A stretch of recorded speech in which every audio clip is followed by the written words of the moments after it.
Bog, ja sam Monika, dolazim iz Zagreba, ali zadnjih godinu dana živim u Danskoj gdje studiram AP Marketing Management.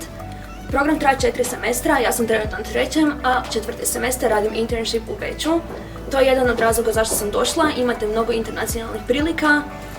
Također, edukacija je besplatna i možete zaraditi zato što imate priliku raditi studentski posao, imate dovoljno vremena za sve.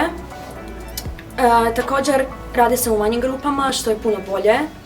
Dakle, radite u grupama od otprilike 40 ljudi, gdje se vaši profesori mogu puno više fokusirati upravo na vas i vaša pitanja.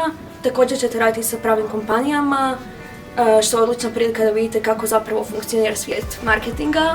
Također fokusiramo se i na ekonomiju, ali i na marketing. Ako želite saznati više o programu, pozvala bih vas da se pridružite danima mobilnosti i edukacije 7.11. Program će biti online i registrirajte se na BHV-ovoj stranici. Vidimo se!